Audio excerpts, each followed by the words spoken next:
Excellent. Welcome to the Fruit Heights City Council meeting. Time is 7:03. My name is John Pullman, Mayor of Fruit Heights. We are starting at location at 910 South Mountain Road, 547. Welcome, all those who come tonight. We're going to begin with a led by Eileen, ceremony by Gary. Right. George. That's right. I pledge allegiance to the flag of the United States of America and to the republic for which it stands, one nation under God, indivisible, with liberty and justice for all.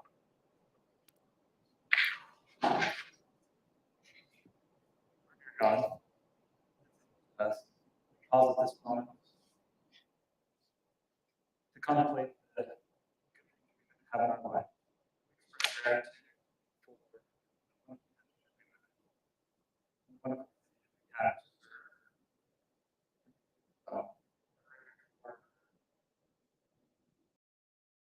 For the laws and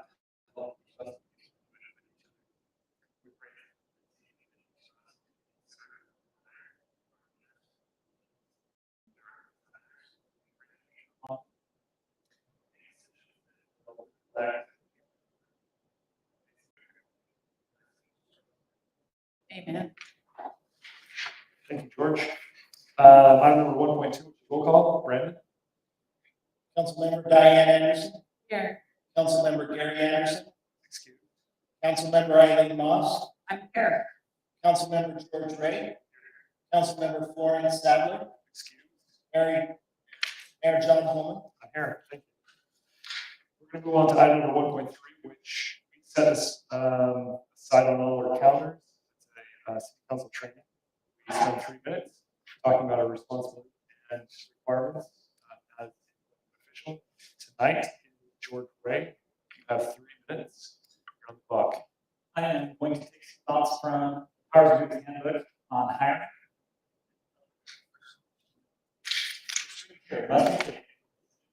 About hiring, firing, city council subject to laws that also for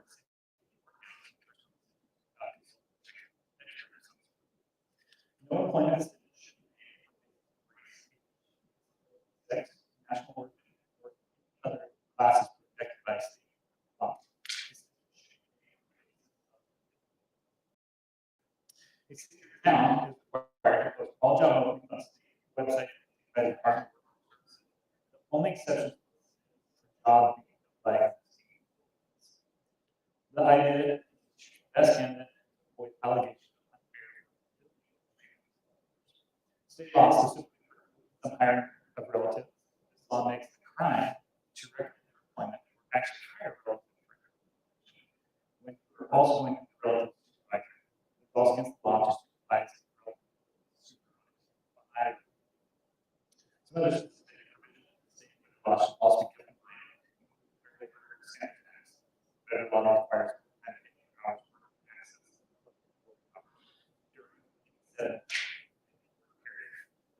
longer. No employee requires access to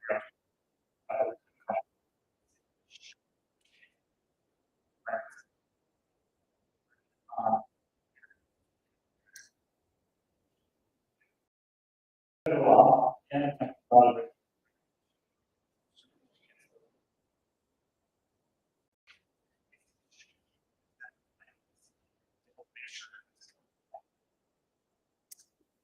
Also, policy. Other laws such as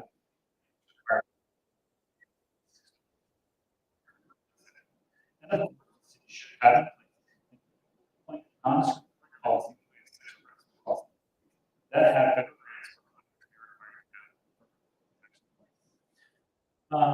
Utah law does not require city or county private are required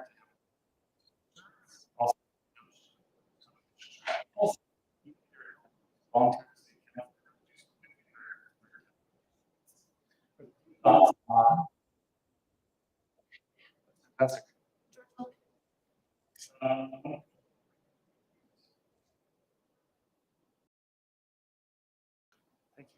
Tonight we have in our presence, Shmuel, I remember actually, and I don't know.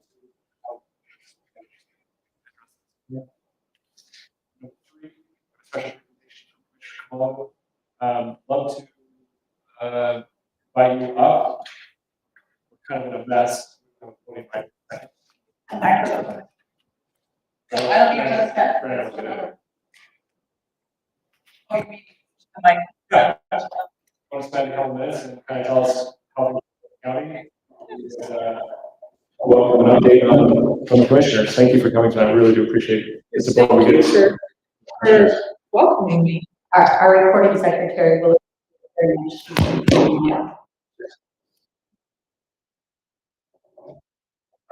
So I appreciate you understanding our mess and everything's been shifted around by the. This was the first I knew of the damage. Well, I'm just really sorry. But it's in this case. It's okay. Thank you. Testing, testing. Yeah, we need Johnson. Want me to be over Commissioner, would you please state? there? Well, thanks again for having me. I'll be quick. You can ask any questions that you have particular interest in. Looks like time's up. Thank you. Your mayor and I, we go back a little ways, and he keeps me in line. And I appreciate his good humor. So anyway, yeah, Laureen Kamalu, there are 3 elected commissioners. I have passed out a paper which is helpful to understand how the county works. County is very much, well, it's local government, just like cities are, and it's perhaps less understood and more in the background than city or even, all the days. So there's a lot that goes on. You can kind of see 3 elected commissioners, but then there are 9 other elected officials. We are liaisons to them. We can't tell them what to do. They have their own responsibility in state statute. Then there's various departments of the county. We serve on multiple boards, committees. And when you have a chance, if you look at this more, if you choose, you'll see that I have a lot of health and human services and even some criminal justice, which is fascinating, interesting, very meaningful work in all that. So one thing well, 2 things just quickly that seem to be of great interest to everyone right now. One is that the as it's been known for a long time, is having a very exciting change to it. The Utah State Extension is located not too far from here in the middle of the county, but in Kaysville, on the other side of the highway, the Utah State Extension. Actually, it's not on the other side of the highway, it's on this side of the highway. It is, you can see a steel structure going up. That will be the Agricultural Heritage Center, where the fair and all the events will be held. In the future, they will no longer have to compete with what has become more in demand, and that is the hard floor events, and sports, and all of that has been growing, very much in demand. And so back on the property, a small renovation to the existing arena, but a brand new facility built right next to it. Large there. They'll still be the grounds for various kinds of things. And but it's really a big deal. It's actually the biggest project that's happened in the county. And because it's done with tourism funding and will leverage to more tourism funding, it will help all of our cities and our counties to be able to keep that pot of money going. And there's not a facility that's like it in the state. It already is something that people will reserve regionally, but it will become even more of a regional type opportunity. So that's a big one. And then, I live in Kaysville. I'm very close to the border here, so I know Fruit Heights, love Fruit Heights very well, very much. So you already have the Kaysville Library, I think you do together with the Kaysville Fruit Heights, but south part of the county, the Bountiful Library is quite old, and I can tell you that the library board, is aware that building is at the end of life. It's all major systems needing replacement. And so, the board is actively working on it. In April, we'll consider what all of the cities in the south part of the county propose for where a new facility can be built. So that's a thing. Some people, I love libraries, and some people keep track of our 7 libraries. The Bountiful be the way it is right now. We will see where that one lands in the south part of our county. Stay tuned for that. Anything else that is a question about county from this paper or just in general that you've wondered? No, your presence, and it's great to have you participate in our city council meeting. Good to see you and report. Yeah. We have greatly enjoyed having our policing done by the sheriff's department. And felt like they offered service that no small community can offer. And it's great to be able to county. Oh, thank you for that. I'll take that back. We do have a great sheriff, You did. and he takes great pride in the service to the 3 cities that utilize. Yeah, and then that made me realize that, the animal care is also a big deal. You've got here in Fruit Heights, the animal care facility, and it's had a study that building also is no longer sufficient. And so, one of those will also be built, and it will likely still be on the property there. We're also going to do satellite offices or, you know, shelters so I know at one time it was discussed to do something more on the south end, something more on the north end where people could go, visit on a Saturday morning or something and have an opportunity to look at shelter pets. I think a lot of ideas in the past have been considered, even in my time as a commissioner. There was one person before I came in was the director, and then another director, and then another director, and now the director that we now have. And her name's Ashley Young. She is, like, we've progressively, I think, got better and better directors, and she's amazing. And I think that the idea, whatever those others were, to consider it, really for efficiency, multiple buildings or multiple places, 'cause that's the biggest expense is maintaining and staffing those. And we're the smallest county in square miles of all 29 Utah counties, 3rd largest population. So something in the middle makes a lot of sense because then they can get where they need to get, and people can still get there to go and see. I know they've extended some hours, and I know also that the staff members who are on the road start from where they live, they don't have to come here first. So that gives some efficiencies without having to build multiple facilities. So good question. There will be more to come on that, a lot more to come on animal care because we need to involve the whole community. Yes, there was also a 1.5 year long study with the feasibility on not only the services, but also the building itself. And it's absolutely big time meeting. Yeah, like it's beyond. It was built as more of a facility that is kills animals, which is not the model now. It's to save and place animals as much as possible. So, yeah, that's a great question. It's come along. You'll hear a lot more about that because we want to involve citizens.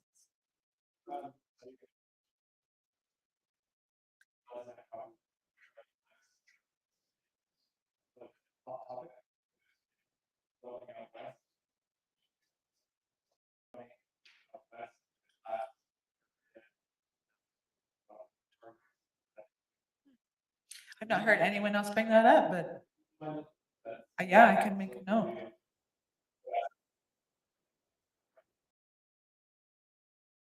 Yeah, trails is a.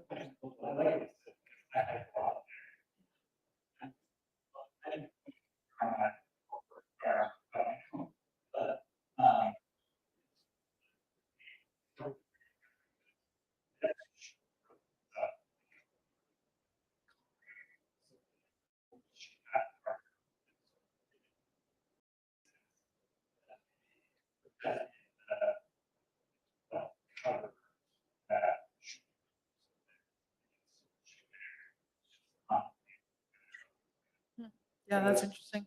Fantastic location for outdoor activities. Trail systems are just, and we're working on. Yes. More, and so it gets scarier when you know that you have a gun range here and you have a trail right above it. Yeah. These are- We know that Fruit Heights is all about trails, and yay, to benefit from that. The county has great interest in all of the cities continuing to develop. Yeah, I haven't heard anyone else mention that, but certainly something to bring to that. I think maybe we should go to one, and not two other commissioners. And I would love to have some ideas and create anything outside the box. Yeah. But and I'm not saying get rid of it, component that right in the middle of Something. access to opportunity right there is really can do outdoor activities. Thank you for bringing that up. Thank you, Commissioner Paul. We appreciate your time. You're always welcome. Thank you. Well, thank you, and I might hang out for a little bit, You're welcome. and if you are too long-winded, Mayor, I will be leaving. But I'm not sure if that'll happen. It's not too long. Actually, your 14 minutes is very well done. We're gonna move on to item number 4, which is the public comment period. Do we have anyone who would like to present anything to the city council? Seeing or hearing anything, we'll move on to item number 5.1, which is rediscuss the final general plan. And moderate income housing plan. Other. Let me start over. Brandon, I know I'm going to review this. Item number 5.1, review and discuss the final general plan and moderate income housing plan revisions. That's it. I'm gonna cover that. Okay. I'll move through this as quickly as possible, but Is he on mic? Jeff, are you on mic? yeah, it's on. Can you hear me? Yes. You don't need to- Nope, you're good. Sit right there. Thank you.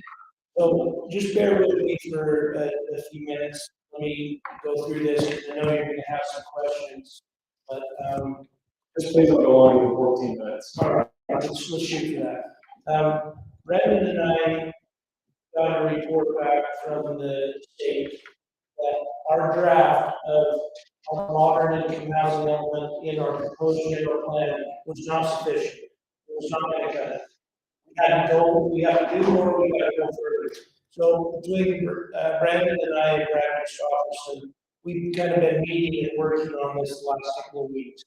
And trying to put together some language that will meet the state requirements. And so that's what this is about tonight. It is talking to you about what we believe those requirements need to say in order to get that sign off on our income housing plan. So, just go ahead and stop me, if you have a question, but I wanted to start on the page 1, is just a little bit of background, but I want to start with strategies. We have identified 5 strategies. We are required by law to implement at least 3. Where is this? I would like to go. Do we have it? Yeah, we do. It's here. Yeah, That's let's on make sure the- everybody got it, so. I'm on page 2. And the front page looks like this. It's in the teams folder. Okay, I'm there. Okay. Our income housing. So the front page says, through Heights City moderate income element of general plan. Yeah, Okay, let's start on page 2. We have to implement at least 3 strategies. We've identified 5 out of probably roughly 23, maybe, in the state code. These are the only 5 that we believe we even have prayer meeting. And you may decide that some of these we can't meet either, but we'll get to that. But I want to identify the 5 strategies that we've identified, and then we talk about what it is, what we're doing, and implementation strategy, which has to be part of our code.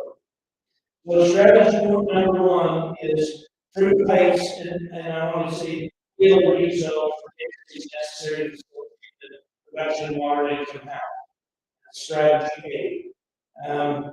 Blue Heights City has created an R3 zone which allows for multiple family residential homes. R3 zone allows city of greater medium density residentials, single family small lots attached for townhomes, condominiums, limited to duplex, triplex, fourplex, fiveplexes, are permitted in the R3 zone, subject to certain provisions.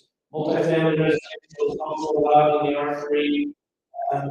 This zoning designation would provide density for affordable housing units and build. The planned unit development PUD will also allow, if approved, greater density for multiple planned units within the zone. This is what we're doing now. It is the recommendation that we adopt, that the city will create and adopt a new high density zoning classification that will create incentive to allow higher density projects to build in the city. The work will be completed by January 24th. At the end of my comments, I'm going to have Brad talking about a draft ordinance that he has created that would implement that, and the reasons why that he believes that we need to create an ordinance to do some certain things. So let's go on, and then we'll come back to that. Strategy number 2: create or allow for and reduce regulations related to internal detached dwelling. Just cut to the chase. We created an internal accessory dwelling unit ordinance that meets one of those requirements right there. The implementation strategy is monitor the number of applications received or accessory apartment dwellings biannually, June to December each year, to assess the effectiveness of the city's new code. That may be easier said than done, but you check that off. If we create a new ordinance, we've done number 2. Those are easy. Okay. Strategy number 3: zone or rezone for higher density or lower income residential development. Blue Heights City has identified a number of vacant parcels that it will consider as locations to implement a new zoning classification that targets higher density zoning. The new zoning district will implement incentives geared to encourage higher density projects. Incentives may include higher density, deed restrictions, and waiver of impact fees. Following properties will be analyzed for future higher density locations. We've essentially identified the properties left in this city out of a grand total of 75 acres of developable land in the whole city. We identified probably what's most likely would be somewhere on this property. Could you identify some area? So we're not saying all of this property, No, we're saying a portion of we're this saying property. that we would analyze these properties, and there might be a few more small ones. We would analyze and determine if some of those properties should be considered. We actually identify in our general plan that we will entertain the rezone of this property to a new high density zone.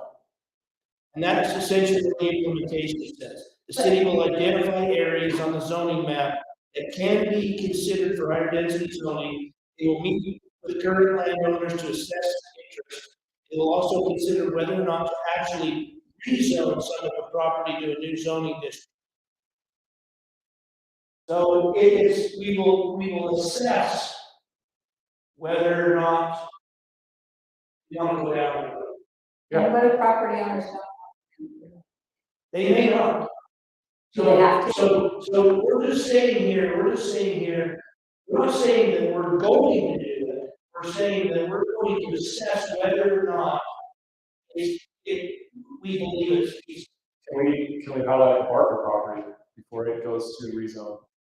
Why? Possibly. Well, you already rezoned that. Okay. That's already done. Never mind. Okay, so That's this is property that we this- assessed and it's this- recommended to them higher density. strategy 3 for things to get challenging. Now we're talking about, are you willing as a city to actually go in and rezone some property for higher density?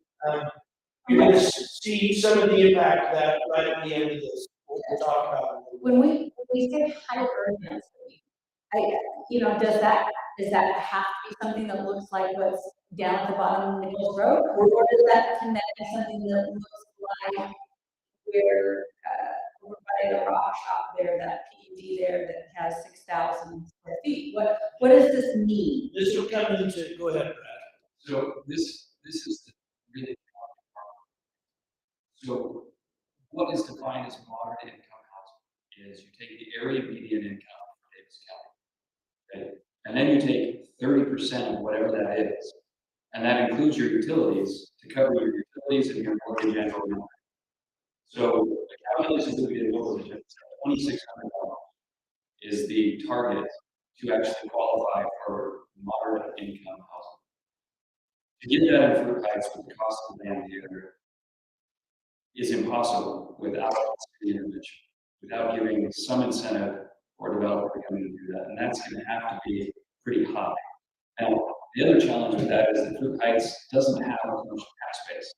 So it's not like you have all this commercial retail sales tax coming in, from businesses located here to help offset that.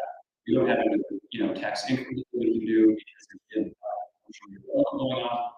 So these strategies are the only strategies that are legally possible to implement. And I say, what I mean by legally is you have an ability to implement them as a city council. Whether or not they actually make an impact is a different discussion.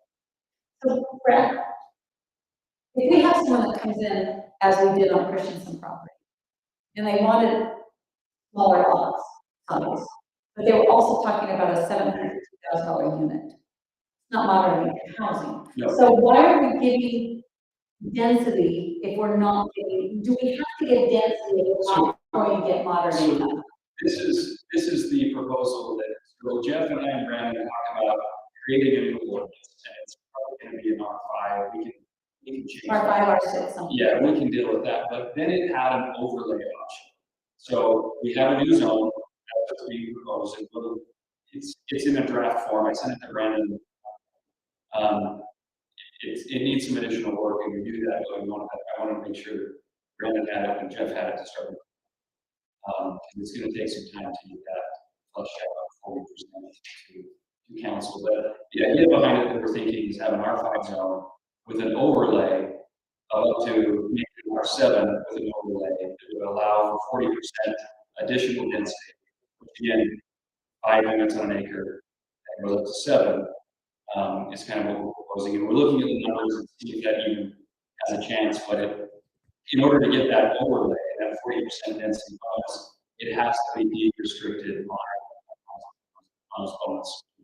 So we do have that ability to do. Well, we don't yet, but we're working on that as part of our implementation strategy. That is something that we can do.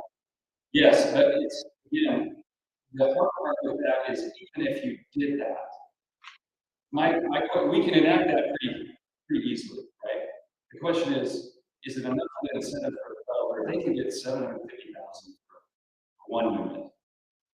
In order to drop that to $2,600 with payment for that with the interest rates that we have right now, it's almost impossible to get to that $2,600. That's utilities included on that area median income. So it's really a challenge for cities like Fruit Heights, Farmington, and Farmington has an easier time because they have a whole bunch of undeveloped property up there, right?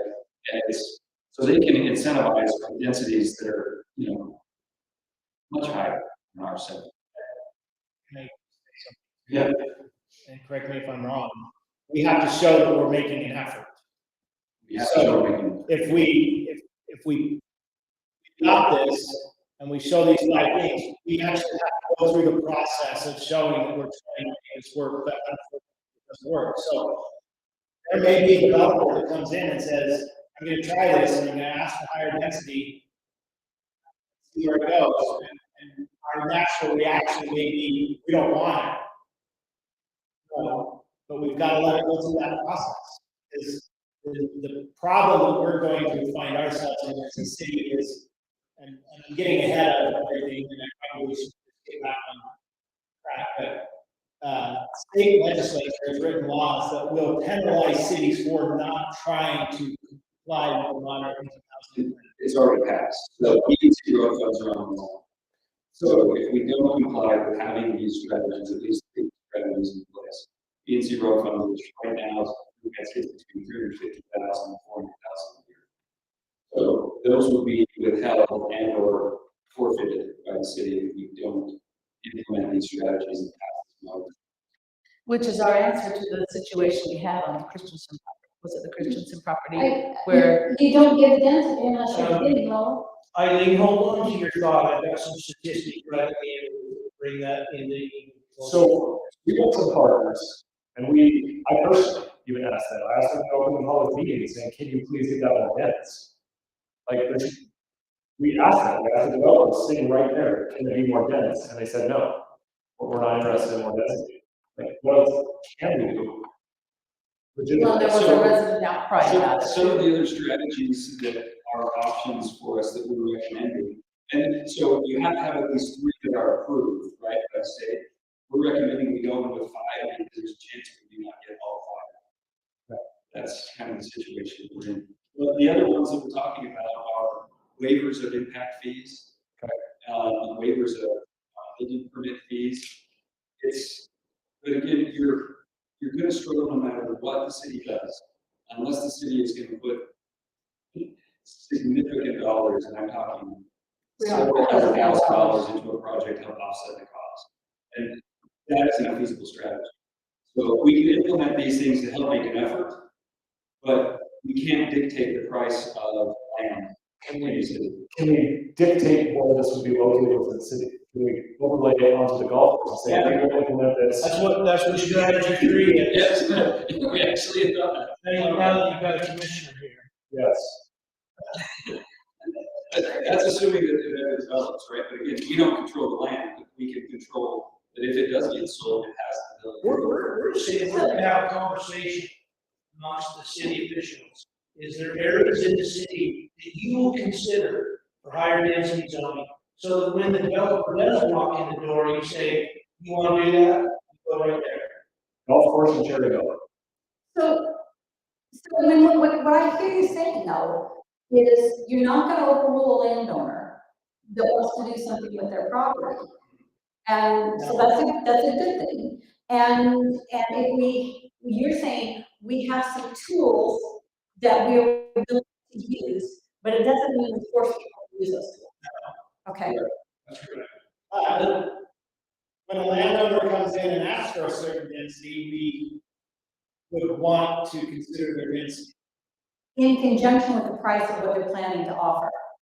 Because if you want to put So 20 now units, you're telling the landowner that they have to sell it at a certain price. well, I'm telling them, Well, to get the bonus density, yes. Yes. Yeah, you would, yeah, that's what that doesn't mean it pencil. That's sharing. This is an option to help impact the cost, but it may not ever pencil, especially with interest.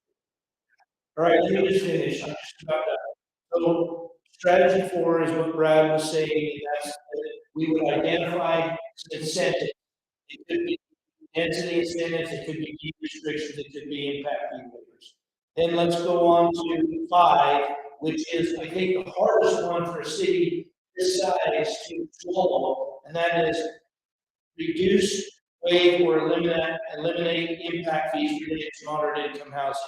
Do you as a city want to try and implement a strategy that you would incentivize a developer to say, you build cheaper housing and we're going to reduce some of our fees? That's going to be very difficult. It's going to be a hard pill to swallow. It may not be possible, but we're saying we're going to have this conversation. Yes. We're going to discuss this and see where we could cut back. I'm okay cutting back on a couple, but I wouldn't waive all impact fees. I think impact fees are how we generate revenue. It's got a pencil. I mean, you wouldn't waive impact fees unless you could deed restrict. There's development here just north of us, like, this house is sold for over 800,000 now. Now let me drive this point, let me drive this home, how difficult this is for the city. Go to the last page under additional information.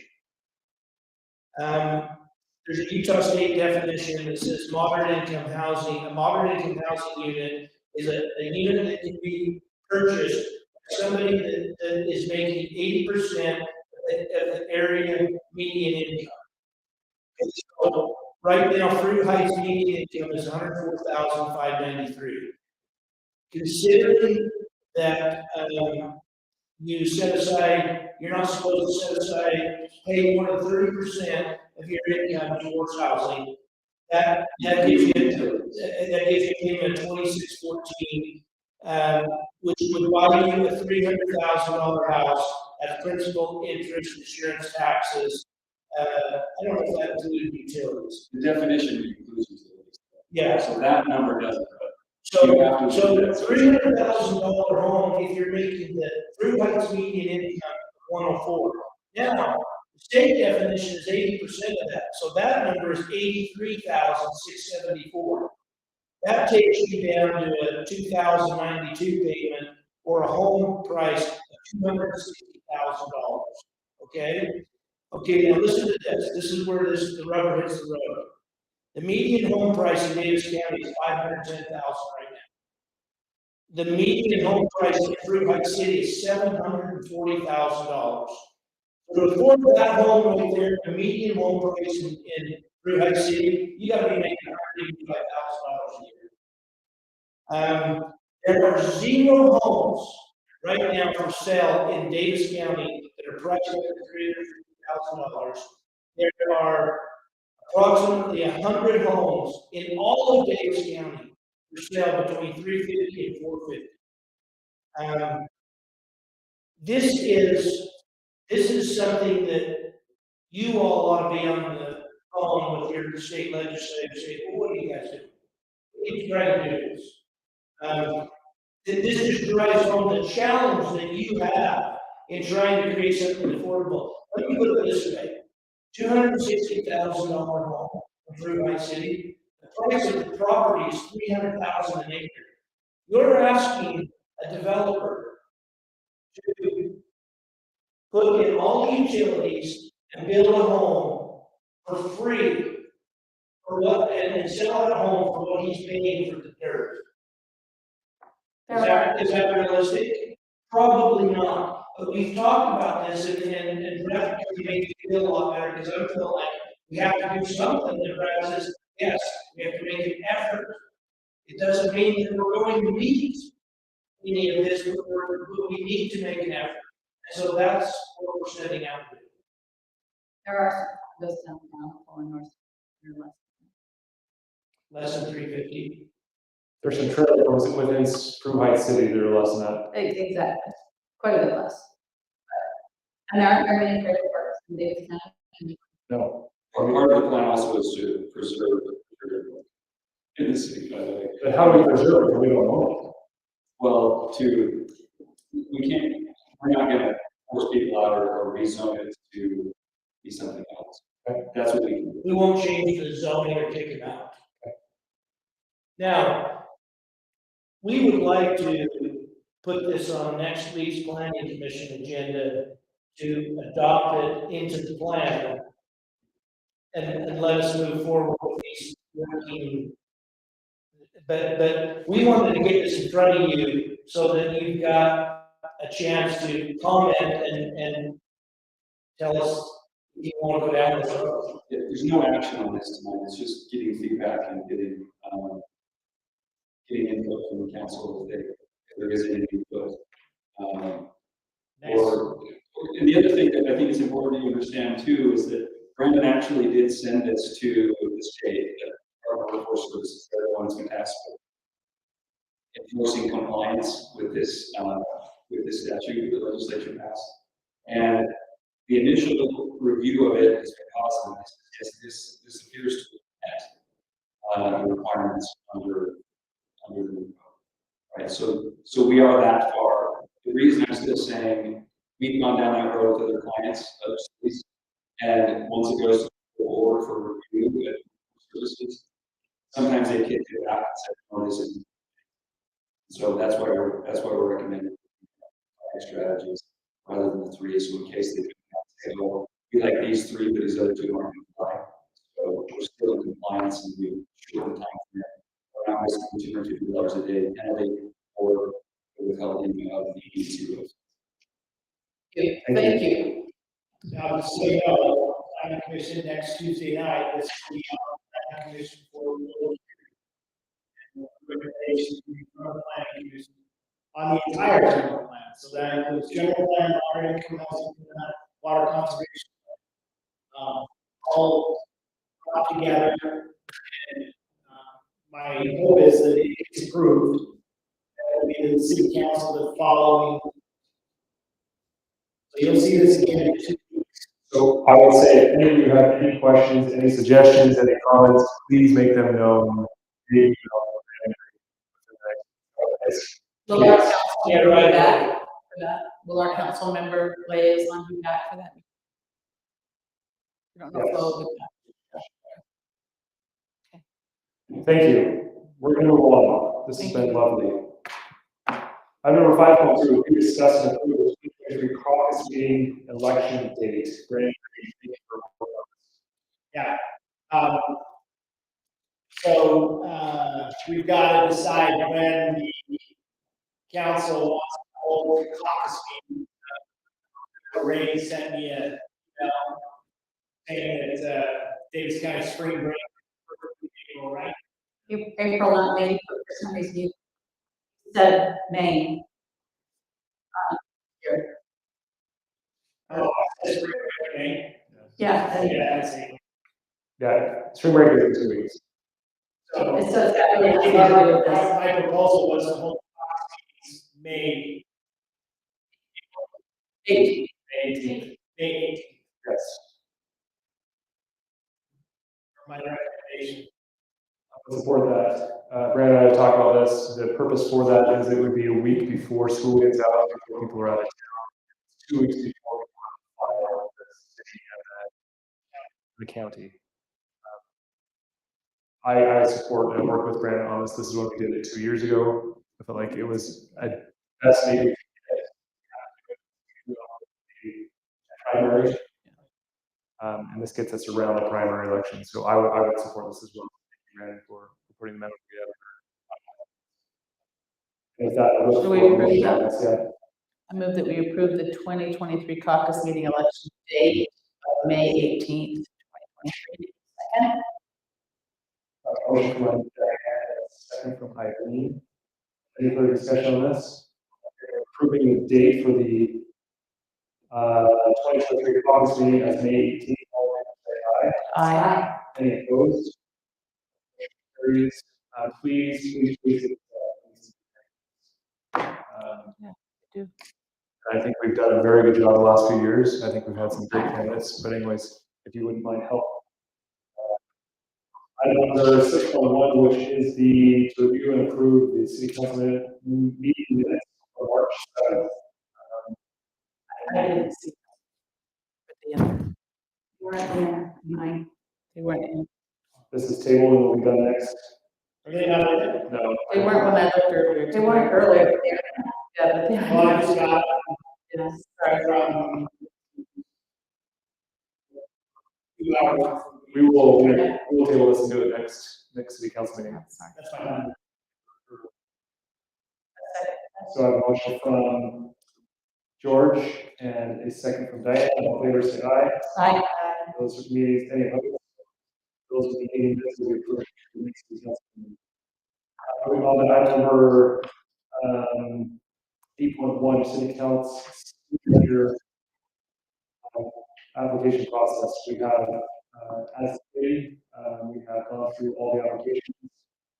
We'll just stay on to our final ones. I'll make opportunities available for city council to get to know these applicants, to get to know them personally.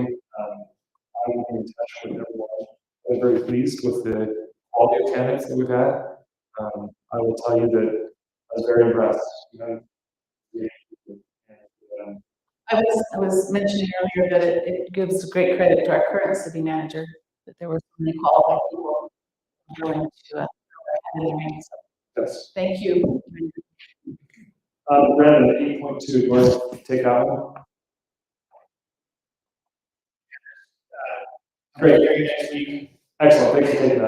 number 8.3, you want to take that one as well? That's our meeting next couple of weeks, next month, to make just a presentation on how things are going in the city. Councilman Ross and myself went down and met with Chief Love and the two battalion chiefs. Had a really good discussion with them on several things.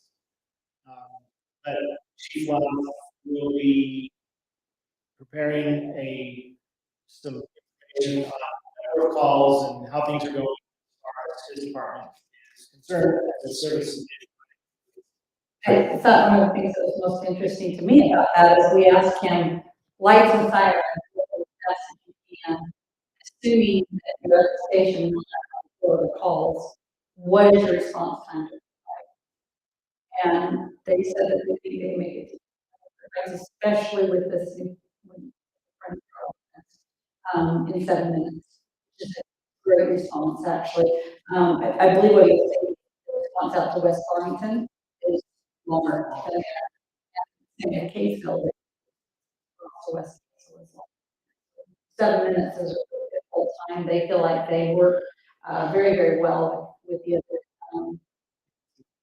communities in the communities here. And so, you know, they don't have any reservations about asking the new Lakeland station to come down and or, you know, they work together well.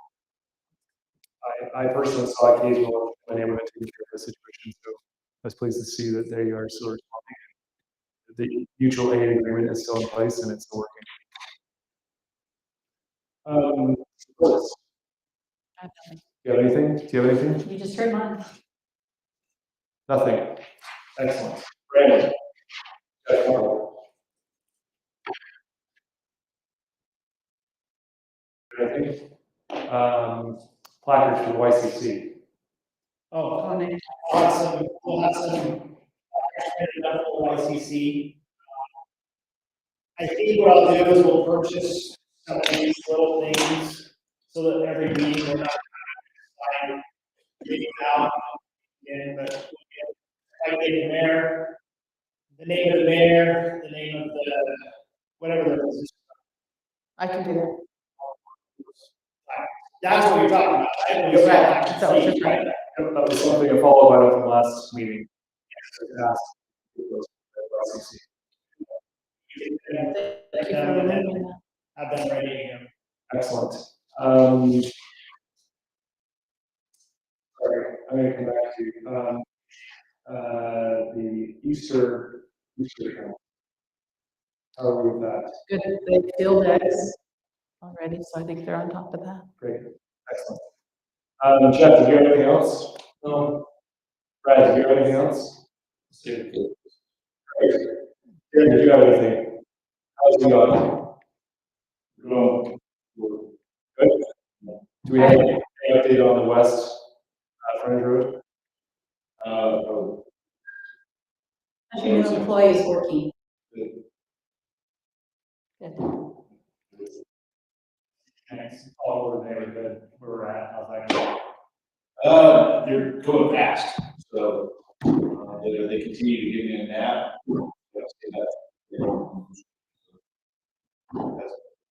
I've been very pleased with how well they worked. I've had very, very few complaints with residents. The sprinklers aren't on yet Yeah. either. Especially your neighborhood, yeah, but I've been very blessed with how quickly they're moving. Nice job to do. We are going to, we have an item on the closed meeting, so before we adjourn, I would. Closed meeting. Motion to move into closed meeting. I have a motion from Eileen. Do I have a second? Second, I second. We need. Oh, we need a motion to move into closed meeting to discuss personnel issues and land acquisition. Reasonably litigated. And Yes, reasonably litigation, whatever those things are. great. So I have a motion from Eileen and a second from Diane. This is just three of you. All in favor of approving, all in favor of moving into a closed meeting, say aye. Any opposed? Carries, we're going to transition into a closed meeting. It is 7:53.